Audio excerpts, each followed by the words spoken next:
Welcome to Dreammakers, candid conversations with women that will change the way that you see success, purpose, and what it takes to bridge the two. I'm Neha Sampat, a three-time tech founder and CEO with a focus on companies that are places to dream big, build up, and be a good human. I'm CEO of Contentstack and also a certified sommelier. So yes, we drink wine here.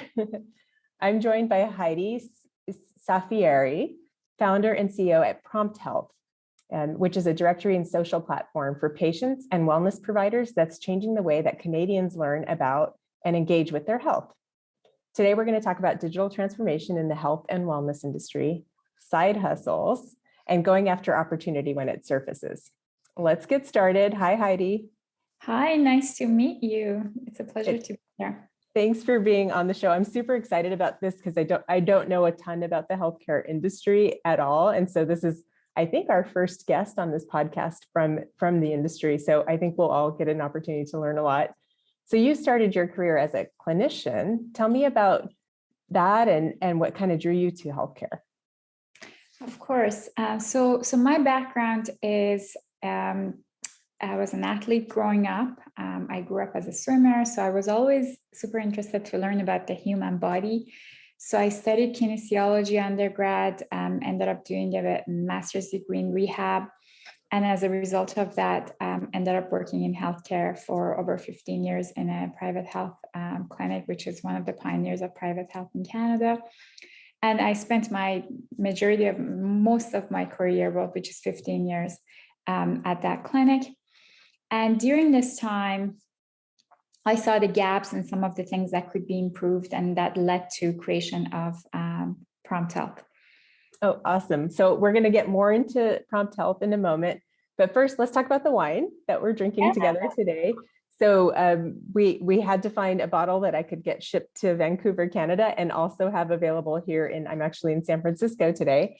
And what we chose is something that's actually pretty accessible and most people will be able to find in the market. It's a Crema from Sonoma coast. This is a Pinot Noir. And this is actually one of my favorite, kind of everyday wines that you can easily find, but also pairs well with a lot of really great foods. So let's have a sip and have a little chat. Cheers to you, Hedieh. Cheers. This is so awesome. I just received the box yesterday and I was so excited to thank you. It makes it a little bit more fun. It's wonderful. So I always like the La Crema wines. I feel like they're pretty well balanced. Mm-hmm. And in California, Pinots in general are a little bit more fruit forward and light, but you don't get the same earthiness that you would get in a Burgundy. But this one, I get a lot of red fruit, like cherries and almost like a overly ripe cherry and a little bit of a note of tobacco, which is kind of interesting. Yes, I can taste it. So good. Awesome. And maybe even a little bit of pomegranate juice. So it's a nice kind of everyday wine and one of their nicer ones from Sonoma Coast. I think you have a 2017? 2017, yeah. Perfect. Awesome. Okay, so let's chat a little bit more about you. I mean, it's been a big leap from 15 years as a clinician to becoming a digital entrepreneur in the sort of tech space. Why did you make that change?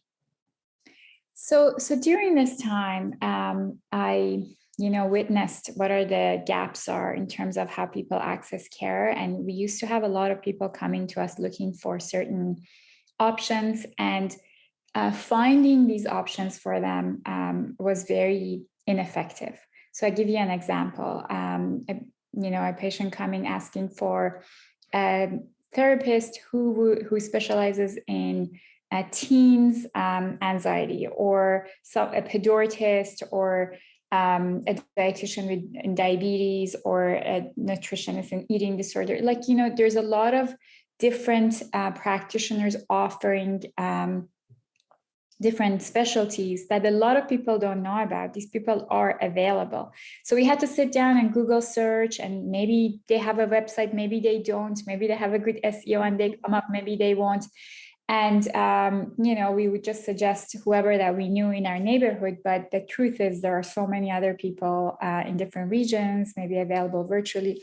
So I always wanted to solve this, to come up with a better way to find these people easier. I wasn't sure where to start. All my training, my background was in health. I had no business sense. So 2015, I went back to school and got a global MBA, finished 2017. And that required a lot of travels, North and South America. We got involved through that with launching a digital health platform in Mexico. So that was my first exposure in, this is cool. And after I graduated 2017, while I was still working as a clinician, I started this side hustle, consulting, helping startups with different things that they needed. So anywhere from writing business plan to go-to-market strategy, product development, fundraising, things like that. So I worked with a few companies, local companies, aside from the one in Mexico, developing all of that. So putting what I learned in school into practice for a couple of years. And that kind of gave me the confidence that I can do this for myself. And then pandemic hit, my career ended in the healthcare practice that I was at, and that was perfect timing to start this. And it was in development for a number of months, and it finished. And here we are. I don't know how much you want me to get into that, but I can answer any questions. Yeah, no, I think there's some really interesting points in there. And before we chatted now, I didn't realize that you actually kind of started to do the side hustle as a result of going through the MBA and probably picking up some new skills, which I think for some of our, younger audience or those that are earlier in their careers, like it's pretty inspiring that going through an MBA gives you these kind of new roots, or like it reinvigorates your knowledge and helps you to then take that to the next level, which I love that that you think of it as a side hustle, but it's actually like also elevating what you already knew and taking that to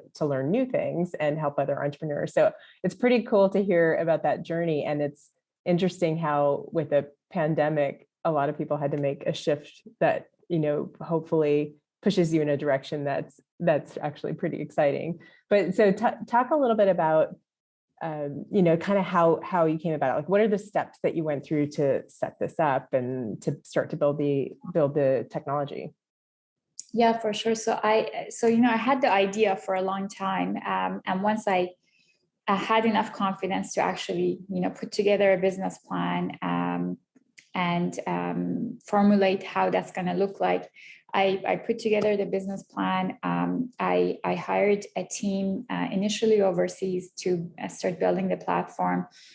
And while that was in development, I started looking into what resources I have available locally in terms of like grants and some of the support that are available to digital health companies. So I was able to hire developers internally and took over the project once we had our MVP. And we had in-house developers. And so we took that over. Initially, it was just me and one developer. Then I realized this is not a one-person show. This, it takes a lot of different people. So we started slowly. I needed to hire more people. So I started my fundraising.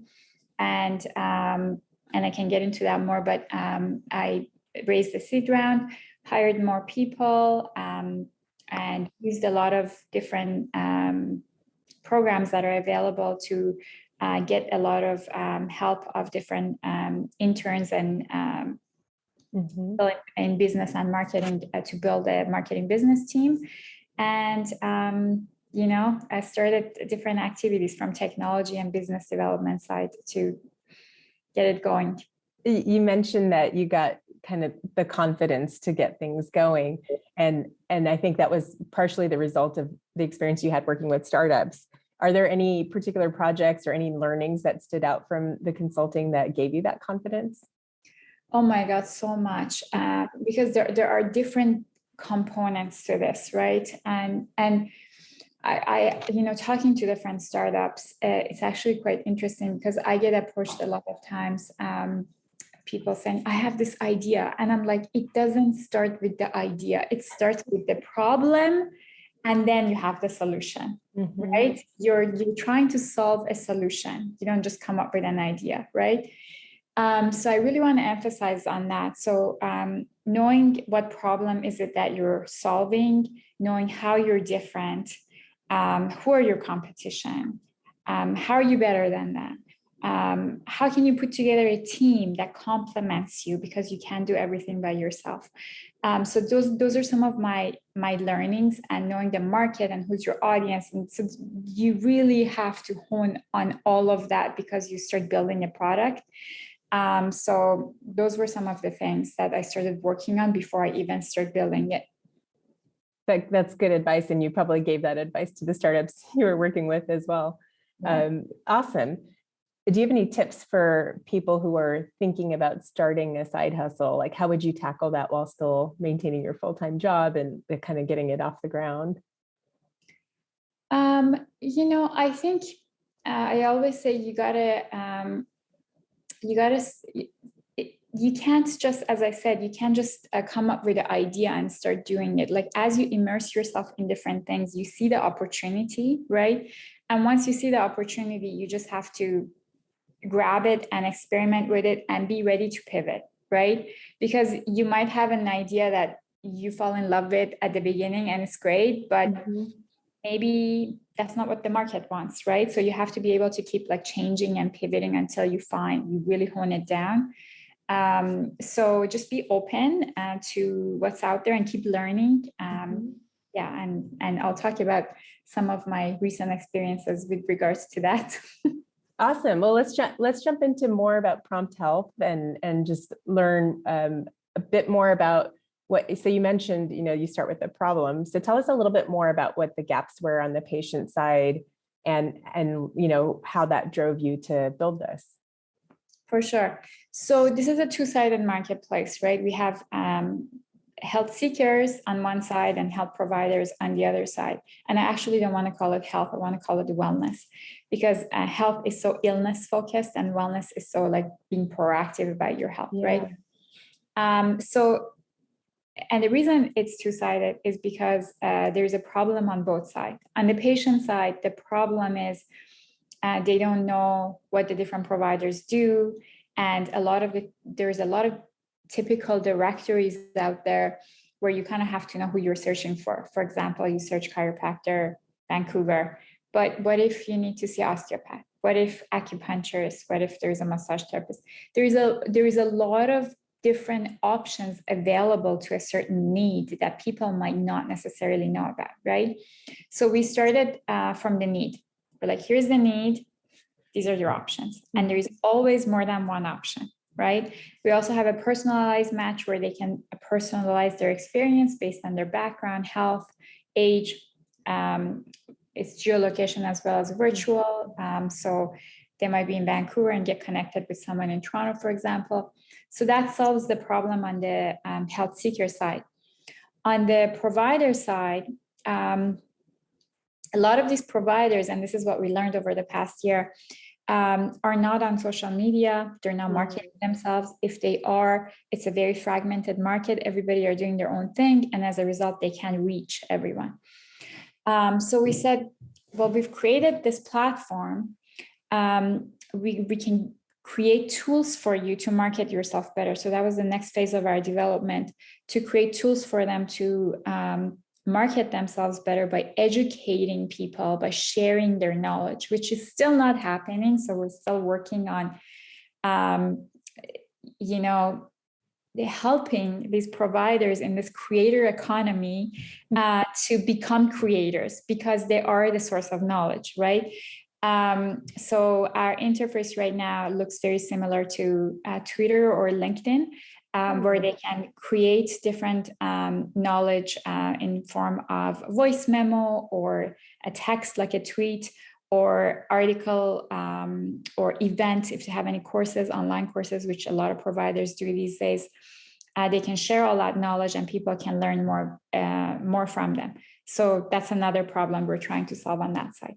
So it's interesting. You started off kind of thinking more about matching symptoms to providers, and then you learned that there was a new gap, which was that providers aren't marketing themselves. Yeah, totally. So actually, you know what? Our value prop is more on the other side right now, because we have created a network of providers all across Canada, and we're helping them to get discovered. By creating content, their SEO will come up, which they can never get on their own on a WordPress website by themselves, right?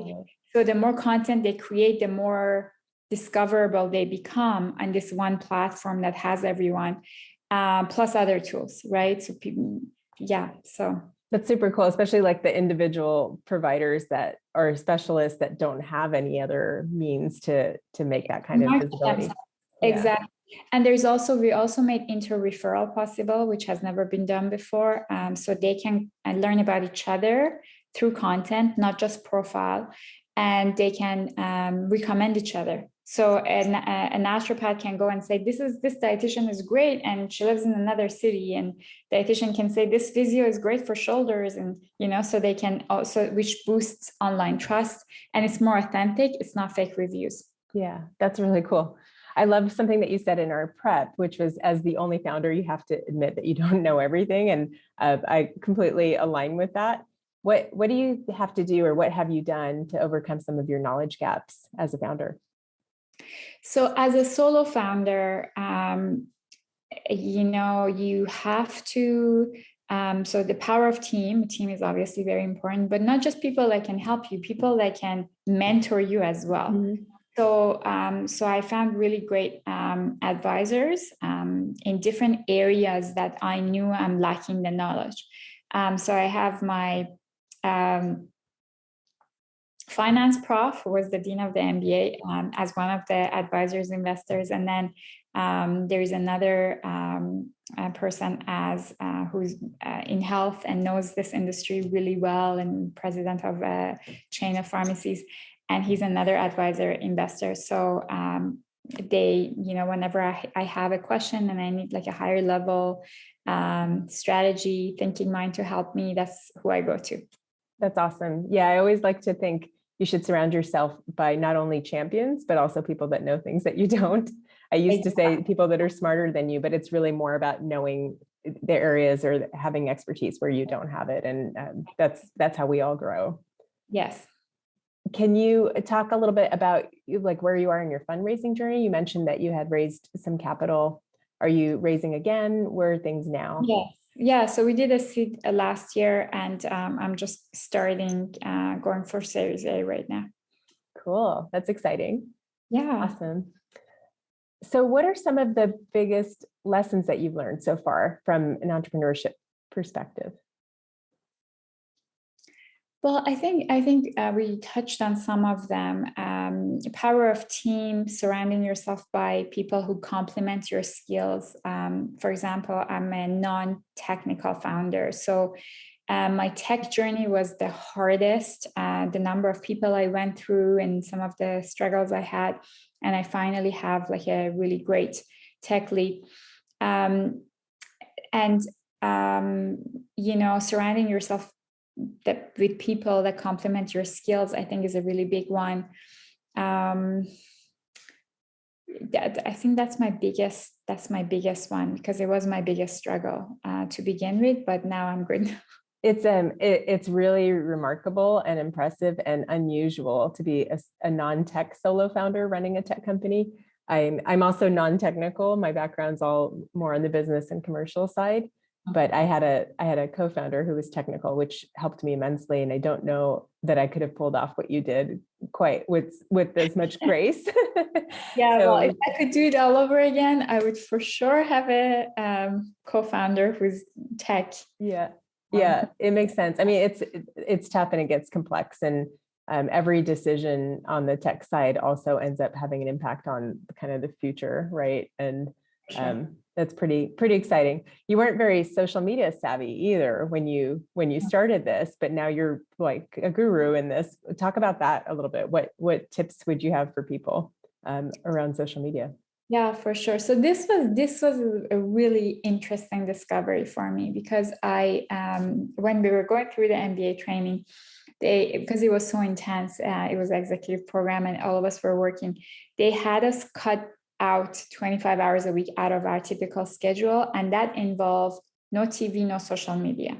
So I got used to not watching TV. I still don't watch TV, and not being on social media, like zero. So when I started PromptHealth, we had to, it's an online business and we had to build social channels. So I had to start from zero and I was by myself day one. There was no one else. It was just me. So I started an Instagram and for PromptHealth, and that's what I started with. But then I had to learn about everything. I had to learn about YouTube and a podcast and like you name it, any social channel that exists. So I started building it up, and once I hired a team, they helped me to manage all of that, and we're now on every social media platform, including Clubhouse, TikTok, everything, you name it, we're on it. And my latest thing that happened was 3 weeks ago. So this is after we had the prep. My daughter challenged me on, I have a 12-year-old daughter, and she challenged me on TikTok. And she said, and we have a PromptHealth account on TikTok, but it didn't have the growth that as other channels did. And I said, you know what? I don't think anyone cares about business. I think people care about people, and they need to like connect with you at a human level. So I'm going to start a TikTok account. And my daughter said, no one is going to, they're all kids. And I said, well, I think you see kids because that's how the algorithm works. They show you kids because you're at that age. And she said, I bet you. And I took the challenge and I started a TikTok account 3 weeks ago. I'm at 22,000 followers right now. Gosh. And it blew up. Like the number of testimonials and messages and DMs I get, how cool. thanking me for what I'm doing, because I'm saying I'm building a wellness community. The message is very clear. And I talk about mental health. I talk about the problems over pandemic. Yeah. And I go live every night and people come and pour out their heart. And I'm like, I could never have a better focus group or a place to get direct feedback from people in terms of where their struggles are. They're all adults, a lot of people from Vancouver, from Canada. So it's, That is really cool. That is really cool. I probably would have sided with your daughter on this one before hearing the story. That's really impressive. I haven't really gotten into TikTok yet, but now I'm rethinking it. Do you have any kind of advice for brands or even small businesses or practitioners that they should think about if they're just trying to get a little bit more social media presence? Mm-hmm. It's very unusual for a tech founder to be so involved in, but I decided I'll be the face of the company because I have a personal story and there's a reason I'm doing this, right? And I'm finding that so much more powerful than anything else. I also started a podcast for PromptHealth, and I interviewed a number of different health experts from all over North America. So each episode is an interview with a health expert. So I interviewed 65 people on the health on the podcast, and way more, so over 100 people more on IG Lives interviews. And this year, 2022, I said, let's open this up to everyone else. Let's talk to people, not just the experts, because this is not a one-way communication. This is a two-way communication. Let's hear their struggle. And that's how the TikTok idea came about. And I'm just blown away. I cannot tell you the number of messages and DMs I get, people thanking me for what I'm doing, because everybody thought TikTok is for kids. It's not. It can change lives, and I'm seeing it in a few weeks. And I'm just like, I'm blown away. Absolutely. Yeah. And it comes back to what you said at the beginning, which is it's about people. People want to see real people, and it's authentic, right? What would you say is your purpose? My purpose is to get as much wellness to as many people as possible. So we've gone through a very difficult time, a pandemic, and people are struggling in many ways. And mental health and physical health are not separated from each other. Yeah. And everyone have been in isolation for a long time. So there's a second crisis or second pandemic, which is mental health.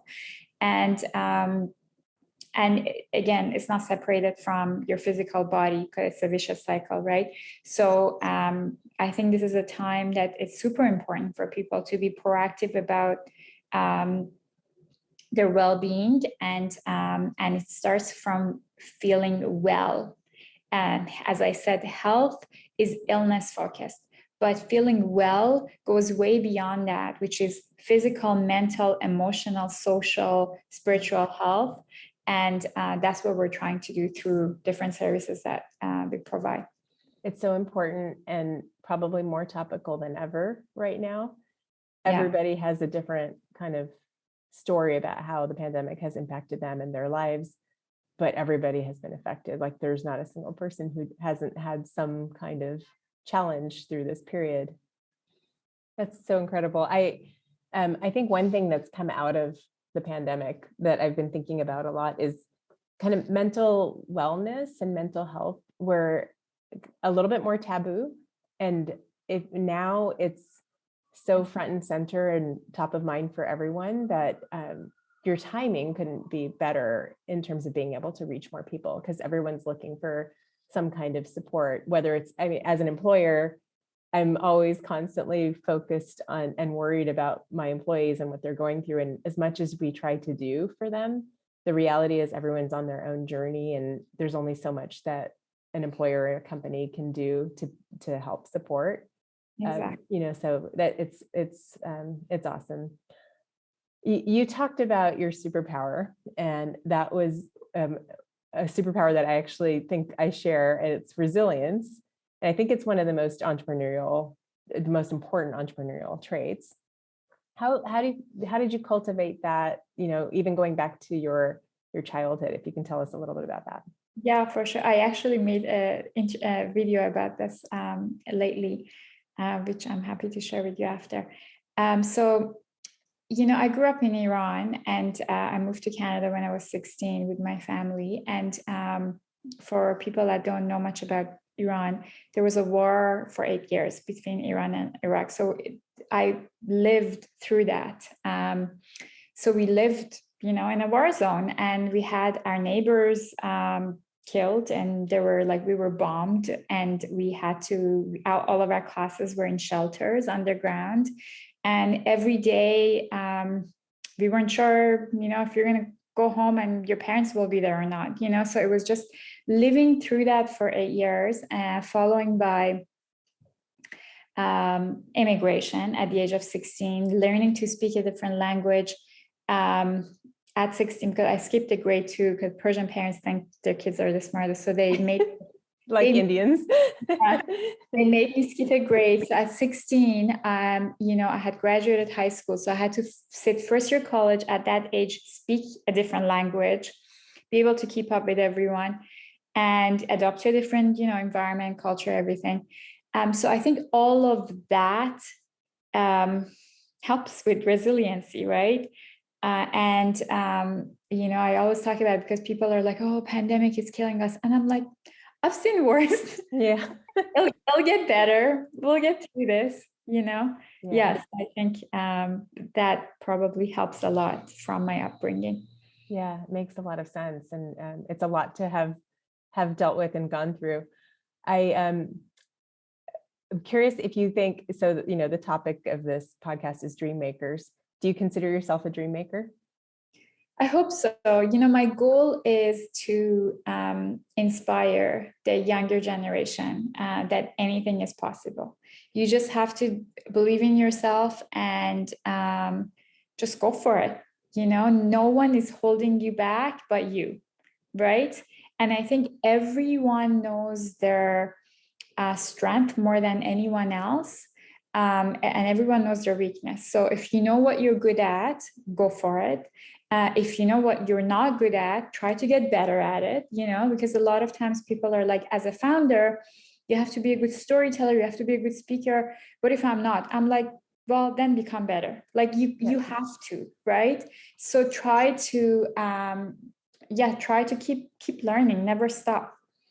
I love that advice. And it's so important because a lot of our listeners are younger, earlier stage in their career and thinking about doing bigger things. And you've demonstrated from everything from your war-torn childhood to becoming a clinician and then deciding to shift to something completely different. And then as a non-technical founder, founding a company, learning it, kind of beating all the myths about social media. Like you've gone through the whole journey and you've done it with resilience and grace. And it's a remarkable story and very impressive. Thank you for sharing all of that. Yeah. I'm going to move into rapid fire. So I usually ask a few questions at the end and would love to hear what you think. The first one is, what is your wake up song? The song that gets you going, the first, if you're listening to something first thing in the morning, what would it be? I love this song. It's called Rainbow by Israel Kamaniko. It's really nice. Oh, cool. We'll have to add that one to the list. Yeah. If your 19-year-old self asked you today what they should read or listen to, what would you say? I really like Rich Roll podcast. I really resonate with him because he's a wellness, enthusiast and ultra athlete. And he talks about personal, professional development and becoming your best self, which is my mission. And I really like Power of Vulnerability by Brené Brown. That's a good one. Yes. Can you recommend a wine? I like Brewing Owl. I don't know if you've heard of it. It's a local winery in Okanagan, British Columbia, and it's just beautiful winery, and they have really good wines. And I really enjoy Pinot Gris, so I like Pinot Gris by Brewing Owl. Oh, cool. Awesome. What should our listeners do tomorrow to help them become dream makers? And you've mentioned a few things along the way, but how would you sum that up? Authenticity. I would say be yourself. Don't try to follow someone else's step. Just be yourself. So for example, if I'm not a funny person, I'm not going to try to be funny. You just be yourself. You know more than anyone else what your style is, what you're good at, what you're not good at. Believe in yourself and just be yourself and be authentic. I love that advice. And we always talk about at Contentstack, bring your best authentic self to work. And we try to create an environment for that. And that leads people to be able to do the best work of their careers and to be supportive friends and family members and all of that good stuff. I think that's some incredible advice. Hedieh, thank you so much. This was a lot of fun. It was great to get to know you and hear your story, and hope we get a chance to talk again soon. Yes, absolutely. It was my pleasure. Thank you so much for this opportunity. And looking forward to hopefully more stuff in the future. Absolutely. Cheers to you. Okay, thank you. Cheers. Thanks for the wine. It was lovely. Of course.